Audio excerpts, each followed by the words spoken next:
অন্তরের অন্তঃস্থল হতে মেতে উঠেছি নবী দিবস উদযাপনে।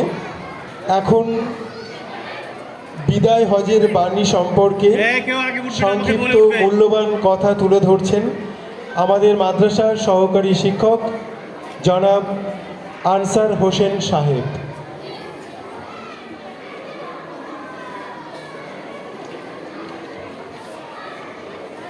আসসালামু আলাইকুম আর রহমতুল্লাহি ওয়া বারাকাতুহু। আমাদের নবীজিকে আমাদের নবীজিকে শেষ নবী হজরত মুহাম্মদ সাল্লাল্লাহু আলাইহি সাল্লাম তিনি হজ পালন করেছিলেন, বিদায় হজ। সেই হজে তিনি একটি বিখ্যাত বক্তৃতা দিয়েছিলেন, যেটা আমাদের সকলের জানা প্রয়োজন। তোমরা ধীর স্থিরভাবে শুনবে, এর মধ্যে অনেক শিক্ষণীয় বিষয় আছে, সেগুলো তোমরা জানতে পারবে। তোমরা কথা বলবে না, চুপচাপ শুনবে।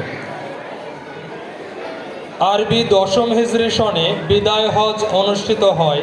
10ম হিজরির জিলহজ মাসের 9 তারিখ আরাফাতের ময়দানে প্রায় 1,25,000 বা 1,50,000 সাহাবীদের সামনে নবীজি সাল্লাল্লাহু আলাইহি ওয়াসাল্লাম যে বক্তব্য পেশ করেন তা বিদায় হজের ঐতিহাসিক ভাষণ হিসাবে পরিচিত। নিম্নে বিদায় হজের ভাষণ তুলে ধরা হলো। এবার বলছি, ভালো করে শুনবে। কি বলেছে এর মধ্যে আমাদের জানতে হবে। হে জনতা, আমার কথাগুলি গভীর মনোযোগ দিয়ে শোনো। আমি জানি না এবারের পর তোমাদের সঙ্গে এই জায়গায় আর একত্র হতে পারবো কি না। হে মানব মণ্ডলী, স্মরণ রাখো তোমাদের আল্লাহ এক, তার কোনো শরিক নেই। তোমাদের আদি পিতা একজন। অনারবদের উপর আরবদের কোনো শ্রেষ্ঠত্ব নেই। ঠিক সেই রকম সাদার উপরে কালোর কোনো প্রাধান্য নেই, অর্থাৎ সাদা মানুষ ও কালো মানুষ সবাই সমান। আল্লাহ ভীতি শুধু শ্রেষ্ঠত্ব ও মর্যাদার মানদণ্ড। তোমাদের পরস্পরের রক্ত ও ধনসম্পদ আজকের দিন, এ মাস, এ শহরের মতো পবিত্র। শোনো, জাহেলিয়াতের সব কিছু আমার পদতলে পিষ্ট করা হয়েছে। জাহেলিয়াতের রক্তের দাবিও রহিত করা হলো। জাহেলি যুগের সুদ রহিত করা হলো।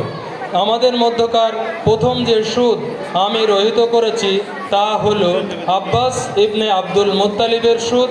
এখন থেকে সব ধরনের সুদ হারাম। সুদ খাওয়া যাবে না। ব্যাংকে সুদ হলে সেই সুদটা বাদ দিতে হবে, ঠিক আছে? স্ত্রীদের ব্যাপারে আল্লাহকে ভয় করো, কেননা আল্লাহর আমানত স্বরূপ তোমরা তাদের গ্রহণ করেছো এবং আল্লাহর কলেমার মাধ্যমে হালাল করা হয়েছে। তাদের উপর তোমাদের অধিকার রয়েছে, তোমাদের উপরও তাদের অধিকার আছে। তোমাদের উপর তাদের অধিকার হলো তোমরা যথাযথ অন্ন বস্ত্র তাদের প্রদান করবে। আমি তোমাদের কাছে এমন দুটি জিনিস রেখে যাচ্ছি, ভালো করে শুনবে। এমন দুটি জিনিস রেখে যাচ্ছি যা দৃঢ়ভাবে ধারণ করলে পথভ্রষ্ট হবে না, সঠিক পথে চলতে পারবে। একটি হলো আল্লাহর কিতাব, মানে কোনটি? কোরআন শরীফ। আর অন্যটি হলো আমার সুন্নাহ বা হাদিস শরীফ। হে জনতা, মনে রেখো আমার পর কোনো নবী নেই। নবীজি নিজেই বলে গেছেন, হে জনতা, মনে রেখো আমার পর কোনো নবী নেই, তোমাদের পর কোনো উম্মত নেই। ফলে তোমাদের প্রতিপালকের ইবাদত করবে, 5 ওয়াক্ত নামাজ আদায় করবে, রমজান মাসে রোজা রাখবে। সামনে রমজান আসছে, রোজা রাখবো তো ইনশাল্লাহ, চেষ্টা করব যে যতটা পারি। বাচ্চারা যতটা পারো করবে, বেশি রাখবে না শরীর, হ্যাঁ, যতটা পারবে। তোমাদের প্রতি আমাদের কোনো কিছু জোর করার নেই। স্বেচ্ছায় ধনসম্পদের জাকাত দেবে, আল্লাহর ঘরে হজ করবে, শাসকের আনুগত্য করবে। আমরা যে দেশে বাস করি সে দেশে যে নিয়ম কানুন সেটা আমাদের মানতে হবে, তাই না? যদি তোমরা এসব পালন করো তাহলে তোমাদের রবের জান্নাতে প্রবেশ করবে। জান্নাতে যাওয়ার ইচ্ছা আছে তো? কার আছে? হাত তোলো। ওরে বাবা, নামাও হাত। তাহলে কিন্তু এগুলো মানতে হবে। তোমাদের সঙ্গে আমার সম্পর্কের প্রসঙ্গে জিজ্ঞাসা করা হবে, তোমরা তখন কি বলবে? সাহাবায়ে কেরাম প্রত্যুত্তরে বলেন, আমরা সাক্ষ্য দেব যে আপনি দিনের দাওয়াত দিয়েছেন, আল্লাহর বাণী পৌঁছে দিয়েছেন, ন্যস্ত দায়িত্ব পালন করেছেন। মহানবী সাল্লাল্লাহু আলাইহি সাল্লাম একথা শুনে শাহাদাত আঙ্গুল আকাশের দিকে উত্তোলন করে লোকদের ঝুঁকে 3 বার বললেন, হে রব আপনি সাক্ষী থাকুন, হে রব আপনি সাক্ষী থাকুন, হে রব আপনি সাক্ষী থাকুন। প্রত্যেক মুসলমান ভাই ভাই, তাহলে ঝগড়া করা যাবে তো?